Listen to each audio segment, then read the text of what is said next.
absolutely. All right, we're going to begin our panel discussion on concurrent planning. I have my three experts. Let's get started. At what point is a concurrent plan appropriate? And that's the question I'd like to start with. Buffy, could you start us off? So I think if you look at the difference between concurrent planning and a formal concurrent plan, I'd start with concurrent planning. It's appropriate to start that from the very beginning of the assessment, looking at relatives, looking at the likelihood of a successful reunification. And while that can't be always fully determined at the beginning of a case, you can start thinking about those things as an assessment worker. In terms of a formal concurrent plan, that's going to be a case-by-case basis depending on the facts and circumstances and the likelihood of a reunification. So that's a little bit harder to determine exactly when it should occur. That makes great sense. But one of the other questions that I've heard asked, and there's been a lot of discussion around in other states as well as yours, is talk about goals versus plans, because we know that the agency in discussing what's in a permanency plan talks about goals, but then the statute, I think, actually might use the verbiage plan. Ross, do you have any insight as to the difference and how to best think of these as practitioners? Yeah, so I think it's helpful to remember that as we go through this process, a lot of this training is because we were failing to meet federal standards, right? And that's what triggered us doing this training. And so when the federal government does their review, they're taking a look at those formal court orders and what those plans are. And so it's important to note that there might be goals to get to a very specific plan in terms of the permanency plan, right? There's a few number, that are actually plans. And so it's important to talk to the agency and talk to the families about those goals that get you to that end plan. But that end plan is what that formal in the court order plan is and what everyone needs to be making reasonable efforts towards. And then, so Buffy, keeping that in mind, when is a concurrent plan not appropriate as a permanency plan? Yeah, just dovetailing a little bit off of what Ross just mentioned, we always have to keep in mind different terminology depending on which setting we're in.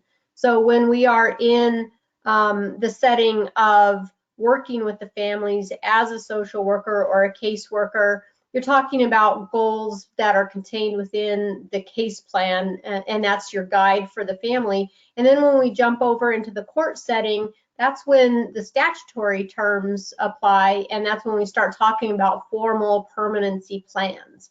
So when we're talking about formal permanency plans, the best way to say when it's not appropriate is when one of those plans can't be achieved.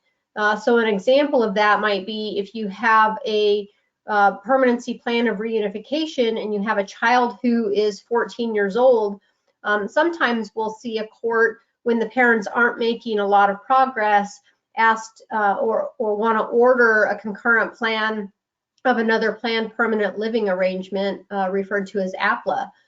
That's when it wouldn't be an appropriate concurrent plan of APLA, because under the federal and the state laws, you can't have APLA until a child is 16. So I think when you're looking at when is it not appropriate to have a plan as a concurrent plan is anytime one of those two plans is not able to be accomplished in a reasonably foreseeable time. Well, following up on that, Jennifer, whose responsibility is it to think about and figure out a concurrent plan is appropriate or not appropriate based on what Buffy was just sharing about whether or not one of the plans is actually possible? Well, the responsibility for concurrent planning falls on the agency, and the agency should be looking at concurrent planning really from day one. Not to say that there's a formal approved concurrent permanency plan, as Buffy was indicating, but we should always have the agency should always have an eye towards it, as well as the court. So as the case progresses, if things don't look like the children are going to be home, we've already started steps towards achieving a concurrent plan. I wanted to jump in a little bit on that as well, Jenny, if I could. And that's kind of what we're talking about as the theme throughout this is concurrent planning, always having the what if on the back of our mind. And when we have an official court-ordered concurrent plan, concurrent means at the same time, running together, versus when we're planning, it's more of a, okay, what are we going to do as a backup? And then the closer we see that needing to be implemented, the more steps that you're taking toward it. But as Ross mentioned, if there are 2 court-ordered concurrent plans, then we're going to have to be working both of those at the same time. So from the very beginning of the case, the caseworker, the attorneys, the court can be asking about, what relatives do you have? What would you see as the potential for your child if they're not able to reunify with you? So we have to be taking those steps constantly versus getting into court and having that more formal ordered 2 independent permanency plans running at the same time. And you all know, because of your level of experience and exposure to the system, I have to put all 3 of you on the spot, maybe a little uncomfortably, but I need to ask you this. What are examples of problems or issues or obstacles or barriers that you see with concurrent planning from any perspective? What are you seeing in practice that's working or not working? And if I could start with you, Ross. You know, I think the thing that I see the most is court orders that identify concurrent planning, but then everyone on the team, you know, the parent's attorney, the child's attorney, the agency, the court, they're all treating it like it's a consecutive planning, right? And so you have like these 2 plans in the court order, and nobody is working on the concurrent plan. They're really treating it like it's the backup plan. And so then you see that bleed over into the quality of hearings. You don't have judges asking tough questions about the progress of that concurrent plan, right? We're all just focused on that first one. And that second one is just kind of there just in case. But no, if it's a true concurrent plan, you know, those hearings, everybody's effort should be focused on making sure those 2 plans are moving forward at the same time. I think that's the biggest one, is calling it a concurrent plan in name only and then not actually pursuing it at the same time. I think the other one too can be to not engage the parents in that planning, where you might have, they just might assume reunification is going to happen, and then if that doesn't happen, you know, whatever the court decides, where you might actually get some really quality concurrent planning done by engaging the parents and talking about, hey, if this doesn't work out, what are the options that you would like to see? I think that can help also just with timeliness. And I think sometimes we see maybe parents not really absorbing that this is real until that TPR gets filed, and then they start working on their case plan, and then they want, you know, to stop it. And so if you engage them and you are truly working a concurrent plan, I think it helps the parent realize, oh, this is real. There are multiple options for how this might turn out, and really as a parent, I'm in the driver's seat about how this is all going to resolve. So I would say those are kind of the biggest issues I see in terms of not good execution of concurrent plans and planning. And Ross, I'm going to take that language to say consecutive rather than concurrent is a really great way to sum up what I see really in multiple jurisdictions. So I really like your description of being cautious not to do that. Jenny, any thoughts from what you see in practice? Sure, thank you. What I see quite a bit of is inappropriate use of concurrent planning. Many times, almost every case has a primary and a concurrent plan, even though the concurrent plan might not be appropriate for that particular case.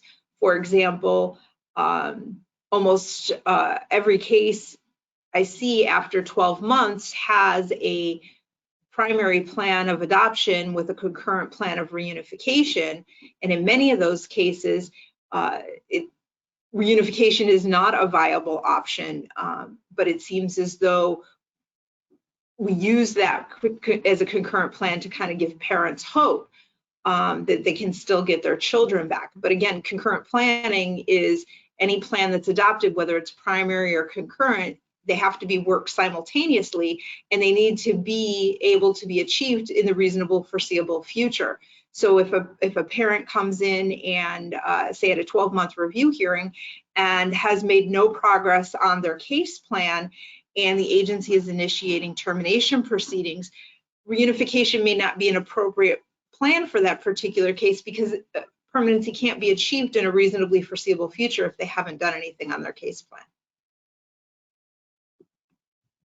Excellent. Thank you, Jenny. Buffy, any thoughts of what you've seen in practice about concurrent planning going well or not? I'm going to focus on the impact at the agency level. So we know, and we know from being here today from our program improvement plan, that as agencies, we need to be more proactive from the beginning of the case, and then continuing to be proactive about planning throughout the course of the case. But one of the things that we also have to keep in mind, and I think this was recognized years ago when concurrent planning and concurrent plans were first being discussed, is that when you have two things running at the exact same time, we all at the same time don't all of a sudden have double the resources for that. So we have to be mindful of the impacts of inappropriate concurrent plans being ordered, because then it reduces the level of service that can be provided to the family on any one of those plans, because now it's being split and having to be provided into two different areas. And that impact is real. We don't ever want to think that resources are going to have an impact on our child welfare system, but the reality is that they do. So if our agency and our agency representatives are having to work two plans at the same time, one for reasonable efforts toward reunification and focusing on helping the parents through that process, but then at the same time be making reasonable efforts toward adoption through the gathering of the information, the filing of a petition, the recruitment for an adoptive home, all done with the same person. So needless to say, no matter what, in that type of a situation, you're going to necessarily have reduced levels of effort because you're having to split that effort between two plans.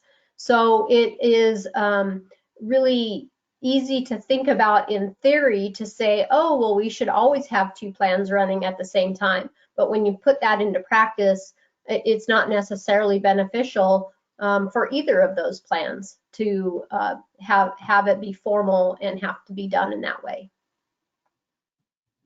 Right. And Ross, I'd like to conclude with an overall question of, from your perspective, how can the court and the stakeholders help encourage concurrent planning, even if the case may not yet be appropriate for a concurrent plan, but to really start thinking at the beginning and encourage parties to do this? You know, we've been working in Nevada for a couple of years now on making sure there's really good quality court hearings.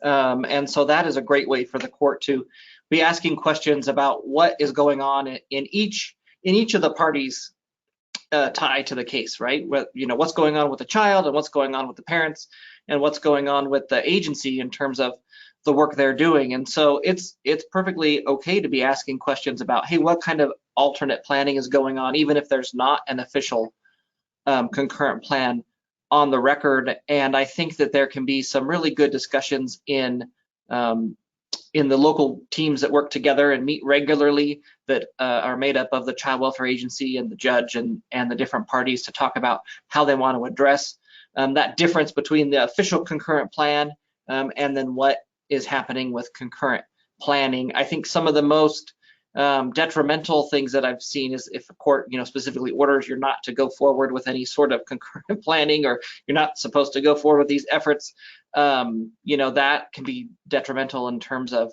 holding up unnecessarily a case and really not understanding the role of the agency and the court. All right. Thank you, panelists, for this great discussion about concurrent planning.